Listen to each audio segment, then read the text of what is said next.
And it's April, actually, it's May 10th already. This is such a time just flying right really, really quickly because you can see here it's almost halfway through the 2023 year. And we've already had such a big wave of news, crisis, bank failures, more stimulus coming. There's a lot of different things going on economically, a lot of things going on in the housing industry, a lot of things going on in the mortgage industry with rates and the cool down and activity in sales. There's a lot of things that we should discuss and know about how we can position ourselves for success. So I can't wait to share some news with you guys. I'll let our affiliates begin and start us off with the affiliate Buenos introductions. Um, dias, let's, everyone here. I just heard a lot of screaming. So I Sylvia's think I heard having some Sylvia say difficulties, I she's think. here. Um, so I'll let you go. I'll let let me just go ahead and get Pamela. Why don't you start us off? Sylvia, get yourself ready. And then we'll continue down. So Pamela, you go start us off today. I wish you would tell us the news first. You can't like keep us hanging on that. Hi, everybody. Pam with American Home Shield, Coldwell Banker Home Protection. Wanted to make sure you knew you don't have to be an escrow to get a home warranty. So if you're working with the client with a lease or you're just working with the client and they want a warranty for their home, or even a renewal, please have them call me. We can give you the price like you are in escrow, better yet, the plan in escrow, other than going online and getting a direct to consumer. It's always better to have a better price and a better plan. And I can do that for you just like you were in escrow. So just wanted to make sure you knew that. Any clients that is interested, please, have them call me. And I always give you a shout out, of course. So I'm here if you need me. If you need some Coldwell Banker Home Protection marketing tools, let me know and I can bring them by. Have a great day. Thanks, Kelvin. And we'll talk soon. Okay, thank you. Awesome. And then I see Sandy coming up next. Good morning, everyone. Sandy Franco, First American Home Warranty. I am your home warranty CRES authorized rep. Remember, you are a CRES office, and there are benefits that come from CRES that no other home warranty can offer you. Reduced deductible in case of a lawsuit. Seller's E&O if you are the listing agent. So when you are the listing agent, do not waive your right to pick that service. Pick all of your services like you normally do and include home warranty. A home warranty plan doesn't just protect the buyer, it also protects the seller. It is a huge risk management tool. Don't leave it on the shelf. Make sure you utilize it. We have monthly plans in case there's issues going through escrow, like Pam said. We can take care of these things, but make sure that on your RPAs that you write CRES, FAHW, protect yourselves and protect your clients. Have a great weekend. It's going to get hot, hot, hot. So if I were you, test your air conditioners today because it's going to be hot by Saturday. Thank you for that. And we are going to preach, hopefully our real estate sales and activity also becomes a lot hot and warmer because it's been quiet. I want a lot of you guys to get more sales going on and talking real estate because this pent up, what I feel is unsustainable in the housing market is occurring. So, talk to, we'll start with John Wax next. Let's just go ahead and do John and then I'll get into my spiel. John? Sounds great. Hello, Kelvin. Hello, Sylvia. And hello, Coldwell Banker.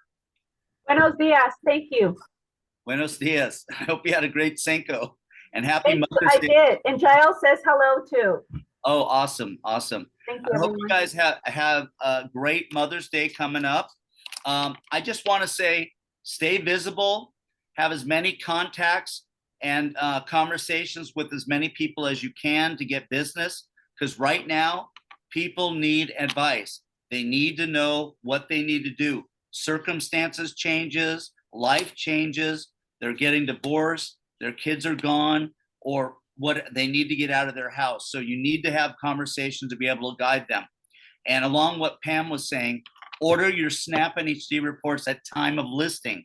We back everything with the $10 million E&O policy. and we step in the shoes to protect you regarding that. I'm your consultant. I've been in this business almost 29 years, and I get calls all the time, not just for the FHDS card form, but other things in the report that they don't understand and how they have to explain it to their clients. I'm here to get on a three-way call and making sure they're able to do that. We do have a free lease report for the leases and a property tax estimator on the website to help the buyers figure out supplemental obligations taxes. And I'm here for you. My information is in the chat, and I'm looking forward to hear all the information that we're going to get from Kelvin today. I'm very excited. Thank you. Great, thank you, John. I think that should be the affiliates today. Do we have anyone else? I don't see anyone else. All right, that means I get to start.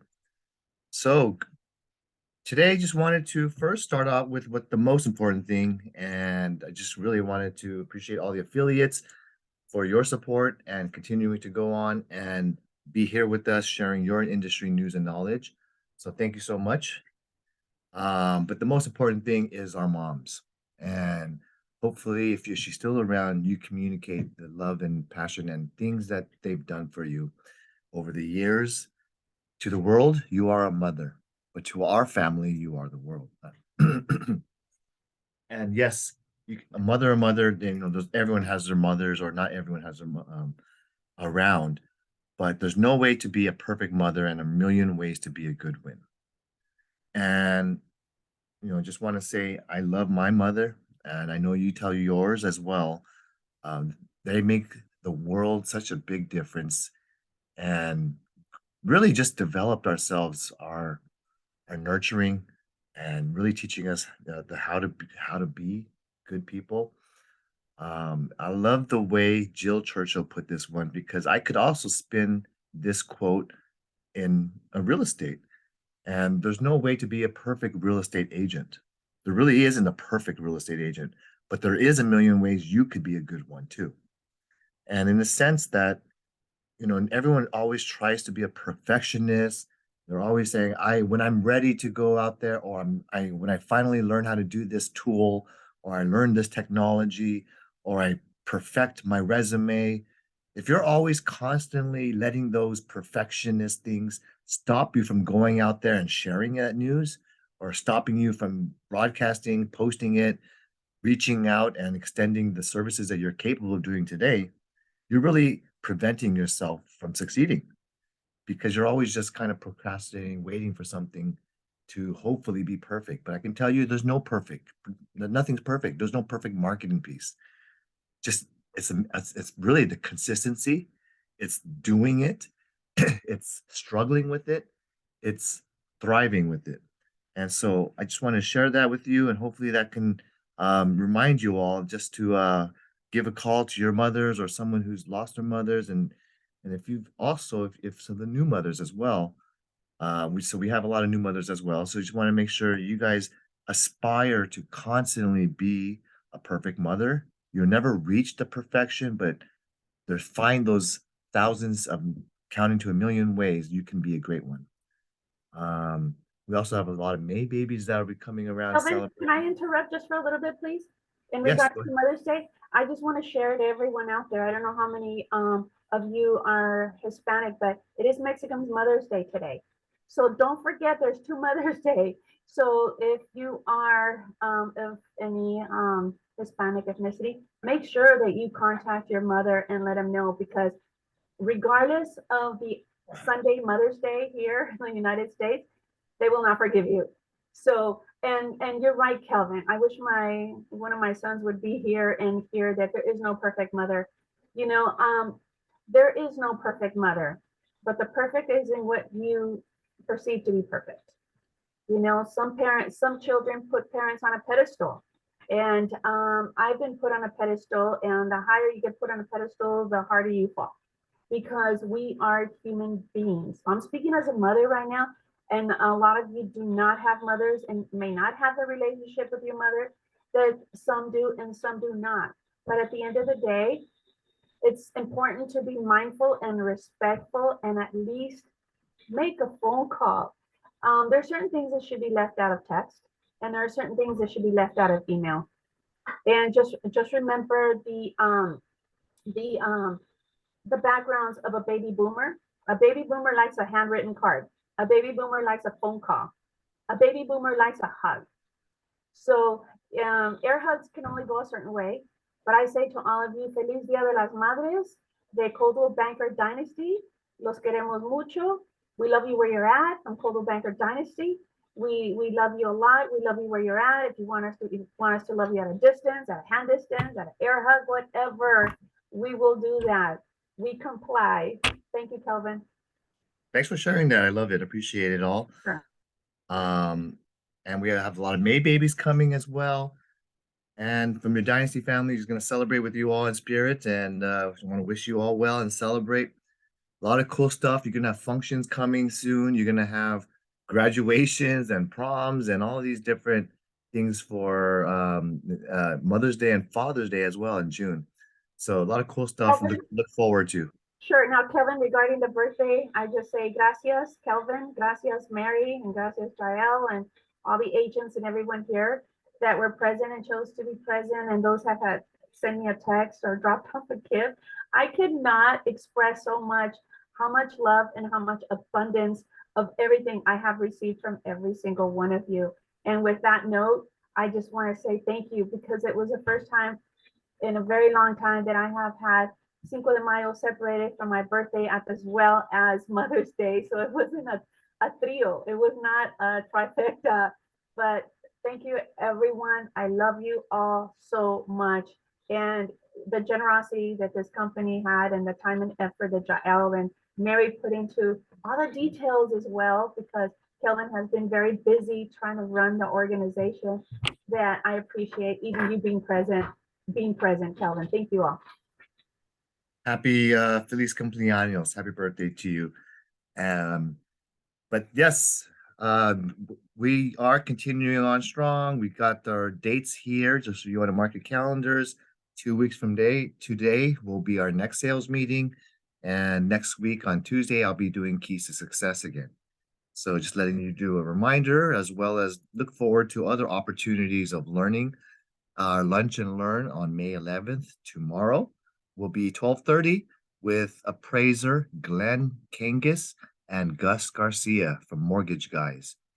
Sylvia, want to share anything about them? Yes, absolutely. I appreciate that. Thank you, Kelvin. So we have had several of you agents that have shared some interest in, especially in the ADU field and the property. And he's not going to cover the tax portion of it. That would be our assessor's person that is going to do that on a different time. But this is a very sizzle hot topic, and Glenn is a member of the Arcade Association Realtors, and he has not done any speaking like this, so we are very privileged to have him. On these topics that you see here, how can I put an ADU on my property? How long does it take to hold an ADU? Is the owner occupancy required? How should I design my ADU?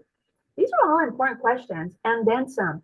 So what I say to every single one of you, besides the good food that's going to be provided by Gus Garcia, the lender from Mortgage Guys, which has been a lender I have personally worked with, and his brother for over 15 years of my career. I'm not endorsing them. I do not endorse any company, but what I am saying that I do have personal experience, and we have closed everything except 99.1, with the exception of 99.91. And that was my son that walked away because he wanted a more tech-savvy lender.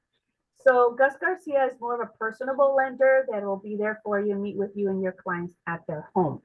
I love all of our lenders. I work with all of you, but the food and the knowledge is going to be here, as you all know. Kelvin opens the doors to everyone here, so all affiliates are welcome to come. But just please be respectful to those that are speaking. And yeah, I appreciate, Kelvin, for you allowing me to say something here. We hope that you come by. We are putting together very niche speakers for you. So keep a lookout for all the rest that are coming, because there's a lot to come. And what's that saying? The best is yet to come. Thank you, Kelvin. You're welcome. Hi, Sylvia. May I ask? This is Jean. Is it this can be Zoom or in person in the office? It's going to be both, I believe, but we're highly encouraging when we have a speaker like this.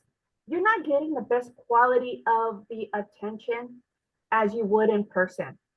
So I would say treat yourself to coming into the office and be good to yourself by, giving yourself this knowledge that you can take firsthand. Because sometimes internet is not perfect. It can go in and out. You're not getting the best quality. So you have to pivot like me. I left my office and came here to the front desk to be here with you. But I'm a personable person, and the speaker here I know would encourage for you to be here in person. And by having food here, we're hoping that the food will also draw you to the office to get some encouragement. Other than that, I don't know how to bribe you, but Understand. Yeah, I just want to know, is it they have Zoom set up? we're gonna have Yes, Gene. Well, if they give me permission, I'll right. Zoom it. Yeah. And I'm pretty sure they will allow us to Zoom it, or I don't know. I don't know if they're gonna let me record it.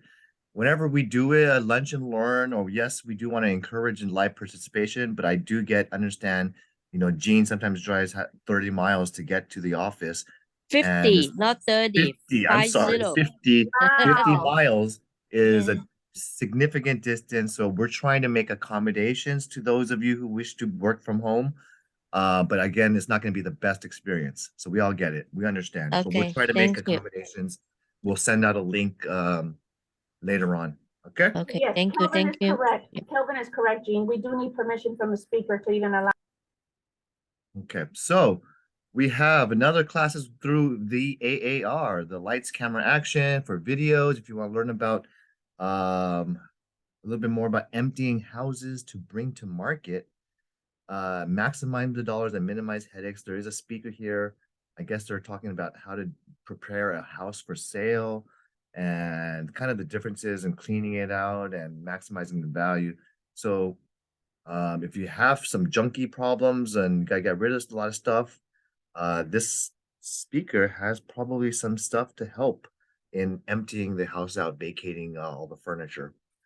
So if you want to take a look at the boost training program that's at a faster pace than the one I'm doing myself, please go ahead and speed through the agent co banker classes, because they will do a thorough job in understanding the co banker tools and technology that is available to you. And if you wish to do the Coldwell Banker Way program, there is different cool things going on. Let me actually, I haven't updated that one, but let me show you. Any updates from you on the in the management side, Sylvia? Thank you so much for asking. I appreciate that. So this morning we had an extra long meeting at Caravan, and we had Kelly Richardson there, where he has a new name. The MC today called him Richard Kelly, which is funny. But anyhow, canceling a contract. He dove into canceling a contract. How there's greed and there's impatience, and how there's litigators that love all of this. So just remember your transactional agent. Anything past, anything post the transaction, you're not covered by errors and omissions. So think of the financial and strategic plan when you are in a transaction. Always be mindful of having things mutually in writing, protecting yourself. Kelvin's always mentioning this. Kelvin's always been really good about mentioning how to protect yourself, and and everything he puts on YouTube videos. The knowledge is there, but sometimes the attention that most of everyone got this morning wasn't so much that the buyer and the seller wanted to sue each other. The attention was more to the agents losing their commission on a transaction. There, it woke up a lot of people. And sadly to say, I know we do work for our compensation. I don't like the word commission. We do work for our compensation. But remember that being very transparent about anything really, and documenting it and giving people a high alert. If you're close to closing a transaction, for example, and there's discovery that there was something done without permits, question it. As agents, we're not experts at that, but if you see something that looks a little awkward in a building, and on your Abbott, or you ask these questions via email to the listing agent and say, hey, I noticed that the continuity of the home, the character of the home is a little bit different. Was there an addition? Well, the listing agent's going to say to you, well, buyer to do their due diligence. Well, yes, but if you're the listing agent and you're disclosing, yeah, buyer to do their due diligence, but at some point you had some knowledge if there was an addition, you need to disclose that and be upfront. You need to be transparent with that. There was a case that just got won that went through 3 escrows. Kelly Richardson got it at the 3rd escrow. The buyer became his client because the brokerage had opened escrow twice with this property. And when they opened escrow twice with this property, there was a document on a part of the home that was non-permitted. So when they opened the new escrow, they chose to put up a phantom wall and saying this document doesn't exist. So they did not add that to the being truthful on the 3rd escrow.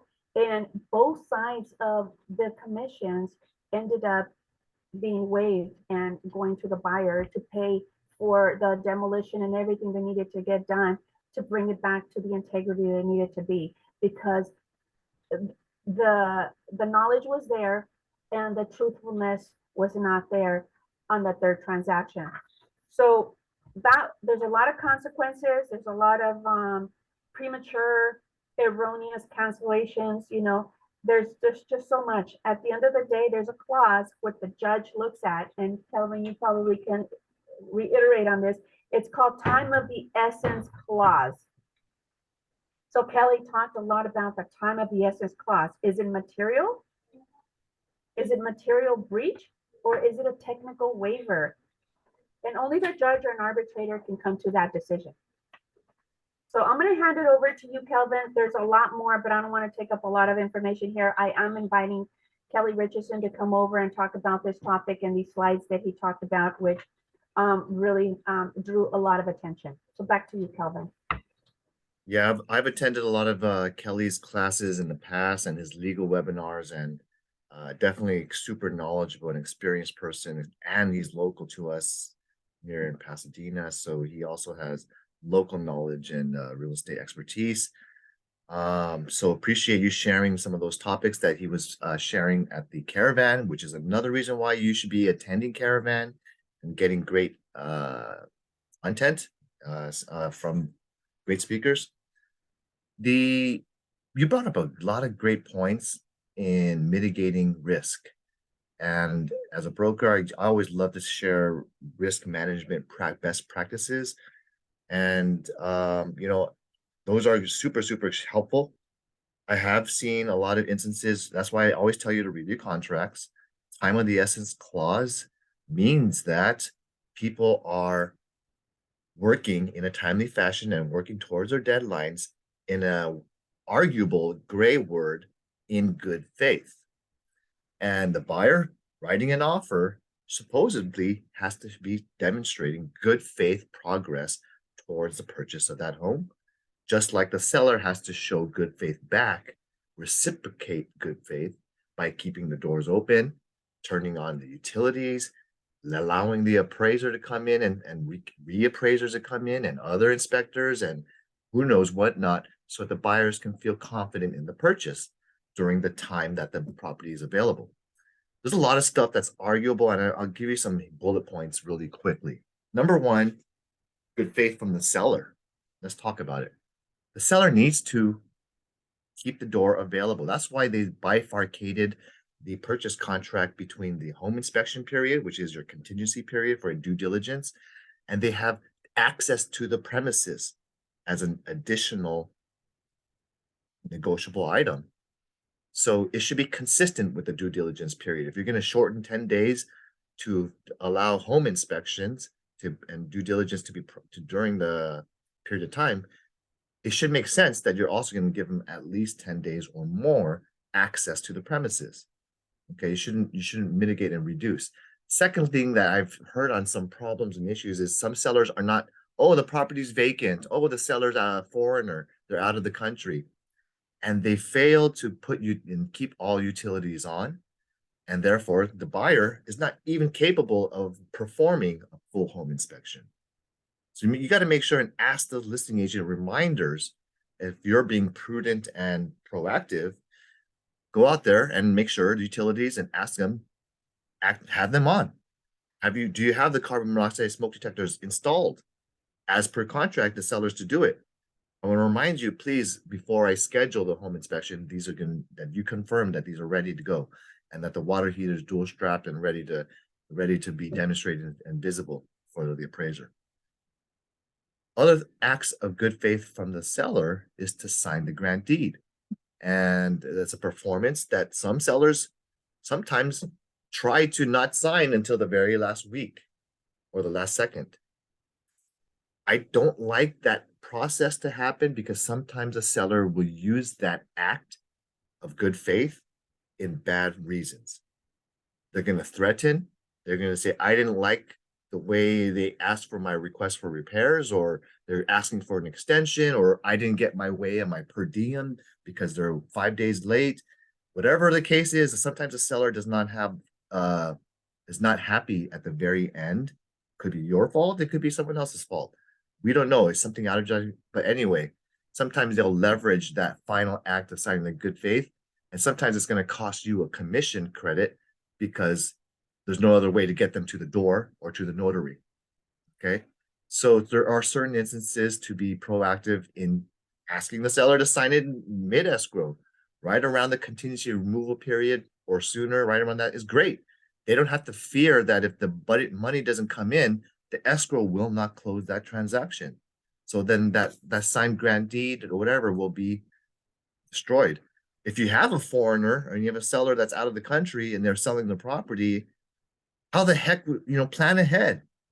I can't believe so many times I've seen a seller enter a contract and they have no plan on how to notarize their document overseas. If you're in a situation, you can sign a listing, e-sign, docu-sign. Yes, you can do all that stuff by e-sign, but there are specific real estate instruments that need to be done with the wet signature in front of a notary, and getting an appointment with the consulate office, for example, in the embassy in China, it could take 3 weeks to 5 to 6 weeks to get an appointment. So make sure you plan ahead when you structure the transaction for a foreigner or someone who's traveling overseas. There's also good faith. Let's just switch the table from the buyer side. A buyer has many more good faith items to fulfill in the purchase contract. They have more duties than the seller, but the buyer has a lot more cancellation rights than a seller. So if you got to look at it inversely, yes, they have more duties to do and more performance items from a buyer, but again, they're protected a lot more in failing to. I'll tell you another example of this of when a seller used a grant deed before I go on to the buyer side. A seller didn't get their way in negotiations, and a seller said, I'm not signing this grant deed unless this happens for me. And what happened exactly? Well, I don't want to give out the full detail, but when it was negotiating it out, they were promised a certain net by the agent. How does an agent promise a net? Because if you close at the end of the 31st and you close on the 1st of the month, there's a lot of prorations that can fluctuate the net. But because a delay and a per diem was not reached, that was involved. The seller used the leverage that against the agent who had to get that net going for them. So there's a lot of things that I wish you don't put in writing or promise, or at least, generalize things a little bit more so that way it gives you a cushion. Well, it depends. And my answers to you all the times is it depends on many of your questions, right?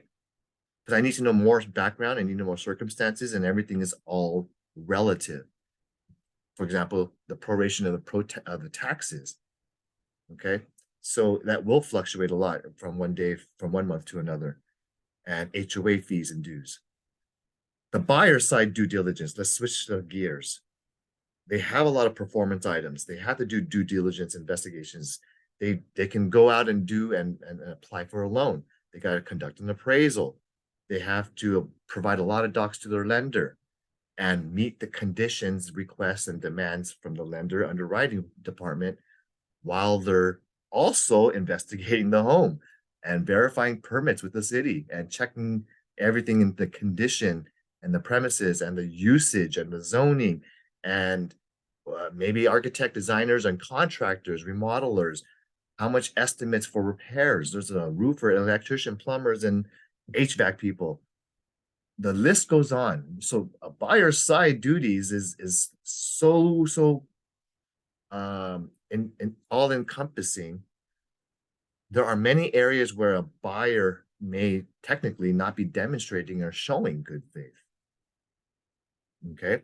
Sometimes the buyer, they're maybe they're trying to save on their budget and they don't want to, my friend's a contractor or handyman. So then they send a friend over to look at the inspection, but they never receive a report. Okay. Is that advisable or is that risky activity? Sometimes another good faith from the buyer is bringing in the deposit. A lot of buyers in the last year or two, especially in a crazy market that's very volatile, they're trying to perform the inspection prior to delivering their deposit. And there is a risk to that because a lot of times they may decide to, if they do that and conduct a home inspection before the deposit, what happens if something was damaged at the property during the home inspection or someone tripped and fell? What happens if they, without an earnest money deposit, they're not being very earnest, correct? So I just know a lot of the savvy people like the investors or home flippers and people who are trying to buy things pennies to a dollar, wholesalers. They're the type that are doing these things. I've even seen people being invasive and climbing in the crawl space and performing like a home inspection during a vacant home prior to even sending a counter offer back. That should not be allowed. That just happened a month ago where a very earnest buyer really wants a property, wants to know what their best and final is supposed to be. So they go in and do pretty much an invasive home inspection with their contractor by their side and going into access to the crawl space, which upset me. Okay. And in a multiple counteroffer situation, I don't think they deserve getting that property, even though they were very serious about it. Okay. There's a lot of different situations where a buyer in good faith and timing, like Kelly was mentioning. So I'm seeing a lot of delays. I'm seeing a lot of delays in many different areas, especially in the contingency removal phase and the financing, because lending restrictions are kind of tougher. They're not as quick as before. I don't know why, because lenders are not that as busy. They don't have a stack of files as like they were before with mortgage applications and refinances. There's no refinances going on. So that stack is dwindled by a ton, and they don't have a ton of new applicants seeking today's rates, which is roughly 6.7% for a 30-year fixed mortgage. There's a lot of good faith and from the buyer side. Now, when you talk about legal issues, from a broker perspective, I could look at any transaction and I can kind of make a story, create a story in which either the buyer or the seller is demonstrating bad faith. So even if it appears on paper, they're this and this and that, as a broker, I can break apart a bunch of different ways a client is not performing to their contractual tasks. So that's kind of why I'm just mentioning and alluding to have your ducks in a row, know your contract and agreement, know your duties from one side, from whichever side you're protecting. And in writing, you want to allude and mention areas that you find that your buyer is not performing. Send reminders. Do you wish to get your plumber out because your appraiser and your home inspection called out a leak? And if you fail to, or you wish, or you don't want to make that extra call or bring someone out, or you want to waive it, as your agent, I just wish to let you know there is some risk to this involved. That's why I'm giving you a acting against broker advice form for the items that you wish to take those risks. Oh, so you don't want to get a survey because this fencing, this lot line may not be accurate. The square footage is estimated here on the MLS. It's a seller estimated. Do you wish to get someone to measure? Oh, you don't? Okay. Oh, this area, this enclosed patio, it looks finished very nicely. They did it workmanlike, but it's not permitted on title. So there's an extra 600 square feet from this enclosed patio that I think you should check permits on. And I really think and advise you, buyer, that you understand this is also an issue when you're going to be selling the property. I know so many of you guys are doing this verbally. How much of you are documenting these advices that you're giving guidance to your clients on writing? Do you have proof that you can show to an attorney or a judge that you've advised your client greatly?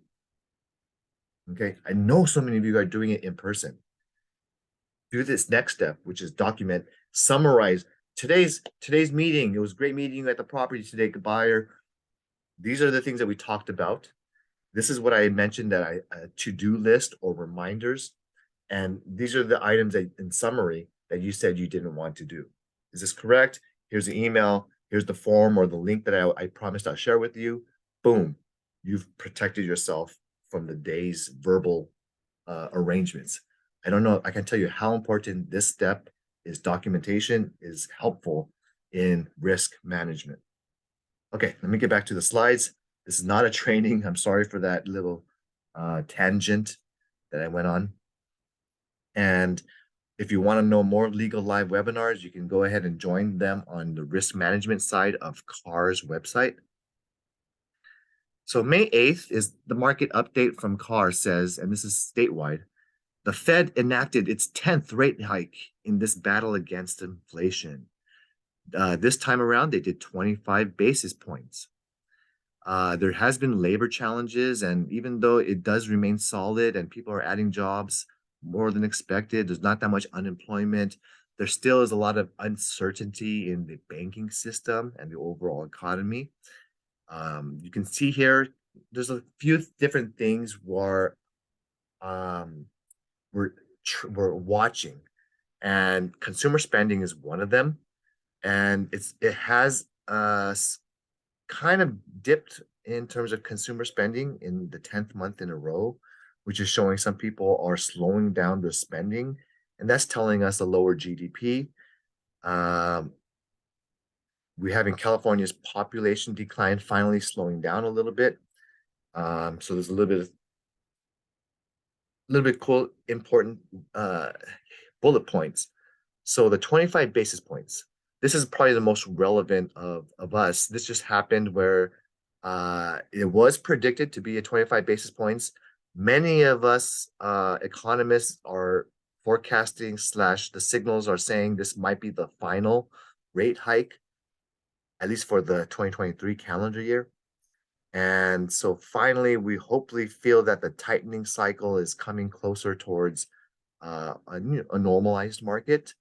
And so this is important because we're seeing a lot of different headwinds out there and negative press and affordability challenges. And because of the high interest rates, 6.7% for a 30-year loan is such an expensive pricing that it does cause and discourage sales activity. It really does. A buyer does not like to pay that much in interest. So, I can give you an illustration. I was just watching a video this morning, and I'll start with that real quickly. Just a year ago, someone was able to apply before the sudden rate hike. Someone was able to get roughly about 4% financing for a 30-year loan.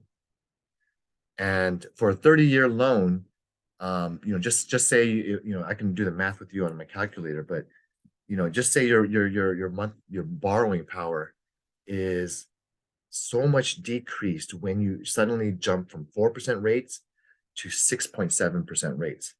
There's a lot of things to keep in mind. Number one is the interest rates is a big factor of this. Secondly, you look at the what's called total amount of interest paid. And I look at the total amount of interest paid from a 4% loan over 30 years, from a 30-year loan on a 6.7% interest rate. And I look at total interest paid is nearly double. Even on whether it doesn't matter what your loan amount, it's way higher of total interest paid. Because when I look at the payment itself, and which is what we like to talk about, what's your monthly payment like? You're looking at about $1,100 more from one version versus another for a small $300,000 loan. Okay, so we all know that incomes in households has not risen that high. The YouTuber I watched said that the set is 72% 72% more on the monthly payment than it was just 2 years ago. When you factor borrowing power.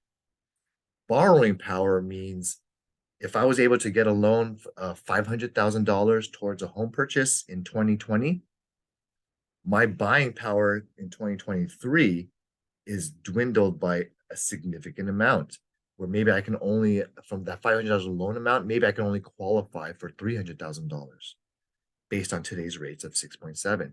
So that's really hampered and dampened people's ability to write a strong, aggressive, over-asking offer price because the borrowers really don't qualify for it. It's a struggle for them to get just the loan amount that they're trying to put forward, which is the asking price. So either two things need to happen. Rates need to fall, prices need to fall, or we're going to have very little success in selling properties in today's rates if they continue to be 6.7 or above. Okay, so that's why affordability is a huge challenge.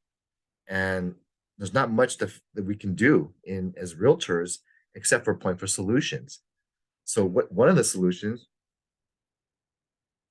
I just shared it yesterday, was there's a seller who wants a property, wants to sell, yet they have a lot of defects on the property. It may not pass an appraisal. And so I'm talking to them and giving them a consultation that, well, your property is mostly pretty much fully paid off. You do have a lot of equity in there. What are you going to do with your money? And the seller told me, they're not looking to purchase something else. They're not doing a 1031 exchange. They might use some of it towards a new home, but they're looking to downsize and they're going to have a lot of proceeds. So I said, well, I have the solution for you, seller. If you're not going to have full use of all of your equity and your funds that you would at the end of the sale, would you consider extending financing to a buyer who's going to be paying 6.7% financing out in the open market over 30 years? But maybe I can structure this. I can still get you your price when you're offering the financing to the buyer. And wouldn't you be happy getting 6% or 5.5%? Because most of the bank's savings accounts, the max you're going to get is 4.5% right now for a CD 1 year. 4.5%. So if I can get you 5% over the next 10 years or 20 years or 15, we can structure and amortize financing to a borrower who maybe, let's just say they have 40 to 50% down. You extend 40 to 50% to the buyer for the purchase, and you're getting that $400,000 in your bank. Instead of you getting that in your bank, it's making money for you and I'll try to structure it where I get them 5% interest rates for you. Okay, and maybe I'll charge a point. Okay, so these are solutions to real life situations in which a property may not appraise or may not pass a normal traditional bank. And if a borrower tries to go through private financing, or if they try to go from a loan shark or short-term financing from those institutions out there, they're looking at 10% plus on those rates with a point to 2 points in a cost. So if you don't know what I'm explaining, or you don't understand financing, or what this terminology means, I can't tell you how important it means to be able, whether you're a listing agent or a buyer's agent, talking finance and mortgage rates is an important need of, being the verbiage and terminology, because structuring deals together, that's what we're supposed to be doing. And part of real estate is structuring the payments and the finance and understanding whether this is a good client or a potentially tough borrower that may not qualify. So that's why I keep on, that's why I always encourage you guys to learn a little bit, at least the nuances that make the difference between conventional financing and FHA. Okay, so if you don't know them, that's definitely an important aspect to gather information. There's a ton of resources out there. Google is your best friend, YouTube, so many resources. Learn about it, okay? So 2023, we had major bank failures. 3 of the largest bank failures in the history of the US just occurred in the last several months. We all know Silicon Valley Bank happened in March of 2023. We also know Signature Bank was right around that same time. And they'd had a lot of assets and a lot of deposits. What we just realized, a couple of weeks ago, is First Republic Bank just went down. And that was, I think, JP Morgan Chase acquired them. So now they're operating, and this and this and that. But banking failures is a true signal of a recession. And a lot of this tightening cycle and a lot of stuff that's going on economically, it is dampening and making it tough to get easy access to capital. If you're trying to do a remodel, you're trying to borrow short-term money, you're trying to get a home equity line of credit, it's expensive if you're trying to get any access to capital. So that's why it's really that's why you're seeing, a lot of borrowers trying to postpone or wait till next, when the rates get better, wait till things improve. So anyway, just letting you know, First Republic Bank did go down. It is a major bank in California, and especially it's a lot of tech companies. There's so much news that you've already read about and learned about, but they were offering. I just closed on with First Republic Bank for one of my own clients just 3 months ago, and it was a high-end client, and they did it was it was thorough, it was quick and easy. I actually liked working with them, so they weren't incompetent with at least the person I was working with.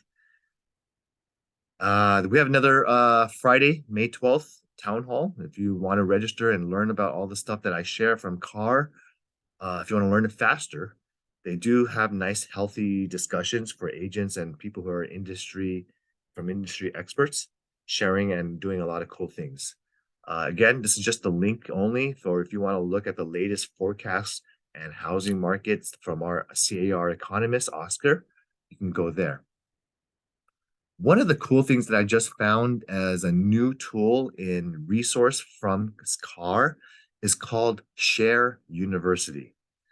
Those of you who are millennials, those of you who enjoy social media, those of you who want some revamped content that no one is actually using yet because they don't know about it yet, there is this social and digital marketing tools that are absolutely 100% free to you in CAR, and makes you look like you're branding yourself, you're putting out content, you're sharing cool looking things.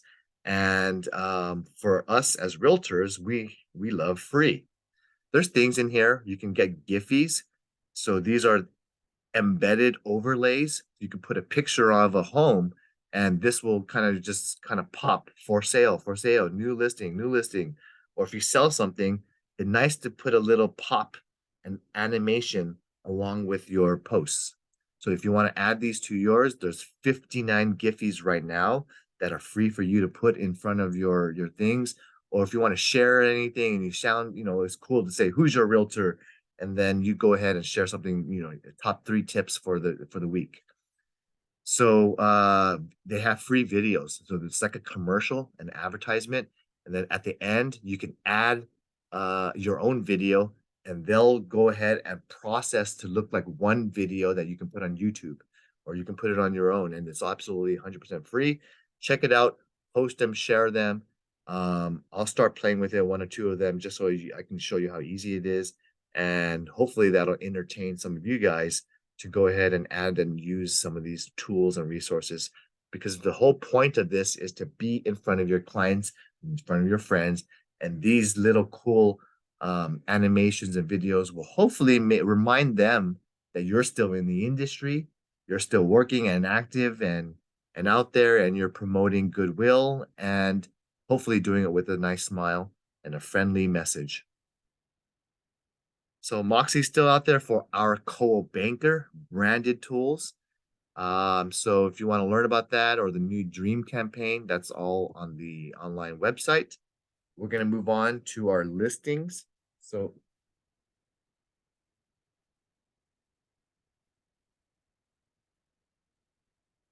okay. I just want to remind you, I just added the slide in last minute. There was a cool article I read regarding La Canada Flint Ridge. And this really kind of just discussed another instance of not in my backyard, NIMBY, and how cities are preventing growth and development, and why it's tough for California to obtain affordable housing. So if you want to read about that, La Cañada does have one of the best school districts in the entire state. They do have one of the highest price per square foot and the highest homes values in neighborhoods in the entire state as well. So how are they doing that? And they're doing that by preventing development, preventing and not sticking to the housing element that's mandated by the state. They're paying penalties and fines and fighting legal cases so that they can avoid any affordable development, any renters and smaller units and condos. And it's just a nice read, just to sound smart. You can just take a look at and understand why it's so challenging for California to find affordable housing. Any questions before I get onto new listings? Any comments? No, Kelvin, but I like to say that I do need to close out on the meeting right now, so I'll have you close it up. And I just want to say thank you to everyone, and I'm here. If you need anything, I'm available, and just go out and be successful. Thank you. Awesome. So we have a beautiful hillside views, 2-acre lot of vacant land, 1.2 million in the Glendora region. This is 664 Gordon Highlands. There's probably, I don't know if it has any entitlement plans or anything which you could build on here. Talk to Henry if you have someone looking to do a development on a hillside. There's very few parcels available that have this kind of panoramic views. So a lot is possible with this. Talk to Henry. Amy has beautiful listing here, 11300 Donna Lisa Drive in Studio City. This single family has a nice big lot, has good hillside views as well. 1.89 million for this 2,500 square foot single family. I don't know if this should be the main photo, but the pool is empty. Okay, Candice? Henry, 515 Fairview Avenue, number 20, Arcadia. 3-bedroom, 1.5 bath. This apartment rent is for rent at $25.50 per month. Talk to Henry if you have anyone interested. He has another unit in the same complex for $2,100 per month. This is a little bit smaller, 800 square feet, and this is unit 17. Daniel Wong has a brand new listing. This one's 4919 Wilmont Avenue, Temple City. 3 beds, 3 baths, 1626 square feet. Just came on the market, and I think he's already putting it in escrow. So congrats to Daniel. Works very hard and knows how to price properties to sell. Michael Reynoso has 220 Sunset Avenue, San Gabriel. This is a brand new listing. It's definitely has a nice big lot size, is the best feature. It's more than 8,000 plus lot size for 775,000. This is definitely a fixer-upper that's tenant occupied, hopefully to sell to a property buyer who's willing to take and assume the tenant. And just letting you know, it's mostly being sold for its lot and land value development potential. 1537 Forest Glen Drive, Hacienda Heights. This 5-bedroom, 2.75 bath home is beautiful curb appeal. 1,088,000, single family with a large 2392 square foot living area. Talk to Angel if you got this nice single family for $1 million. And Jean Chang has this Temecula single family, 44617 Camino Gonzalez. This 2261 single family is only 680,000. Nice big 3-car garage, tiled roof, and has a lot of good elements. It's probably newer construction. Talk to Jean if you have anyone interested in that single family. Jean's on fire, and I think you're here today, Jean. Is there anything you want to share regarding the Temecula or this Fontana listing? If not, Yeah, I'll pitch it. that is my two listing. Is tenant occupied, and the one in Temecula, they been there like since 2017. They are very good tenant, and we prefer to have a buyer who is an investor on this one. So, but if the buyer need to live there, we can have the time or the negotiate how to make it work. So just bring your buyer, and it's offer subject inside inspection. And Okay. same as the one in Fontana. And this is the Section A tenant. That is the good potential for your investors who looking for have income. The rent is 2,250, and the one in Temecula is 2,150. It's kind of low because they are back to the year is at that rent rate. So if the investor, your buyer commit in and may do something, and this Section A rental is very solid for your investor who have the income automatically like very on time at each month of the first. Yeah, they are also very good tenant too. Yeah, just try to contact me. You have any buyer who want to live there or is an investor, we can try to make it out. Okay. Thank Okay, you. so nice. Thank you, Jean. Appreciate you sharing and some inside information on it. That's why we're here at the sales meetings. We have Winnie Bai. She has a rental 11923 Rose Glen Street, El Monte. So this 2-bedroom, 1-bath is going for $23.80 per month. God, you see how expensive rent is now? This is over in El Monte, over $2 a square foot. Yes, this is a remodeled home, so there is an interior, looks really nice, a bathroom and nice finish with a backsplash and this and that.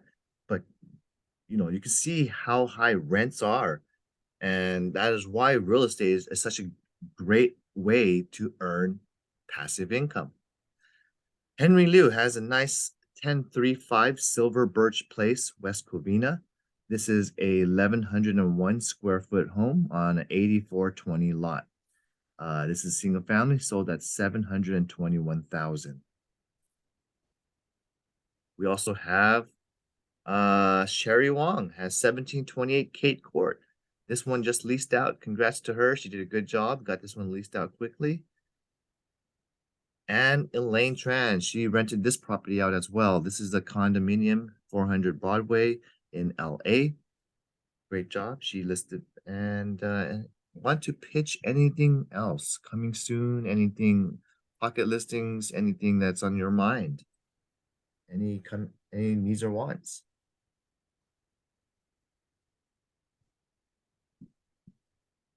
Okay. That pretty much sums up the end of today's sales meeting. Thank you all for being here. We're pretty much on schedule, 11:04 p.m. a.m. Thank you all for being here. Go out and spend some quality family time this weekend. Make some plans with your loved ones and your own mother. Give them not only just give them a call, try to see them, and hopefully you guys enjoy this quality time. Talk real estate.